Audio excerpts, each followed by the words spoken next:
வணக்கம் மக்களே. அண்ணே சிவகாசி ரொம்ப நாளாக முதுகு வலிக்குன்னு இருந்திருக்காரு. வைத்தியசாலைக்கு வந்தாங்க.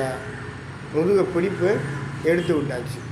நம்மக்கிட்ட எப்படியாப்பட்ட வறுமை பிடிப்பாக இருந்தாலும், முட்டி தேய்மானமாகும், எலும்பு முறிவாக இருந்தாலும் அனைத்தும் சரி செய்யப்படும் மக்களே. உங்களால் ரொம்ப நாள்பட்ட முதுகு வலி, தோள்பட்டை வலி, கழுத்து வலி இருந்தால் சரி செய்யப்படும் மக்களே. 3 தலைமுறை பாரம்பரிய சித்த வைத்தியசாலை மல்லி வேட்டுமலிக்கலாம்.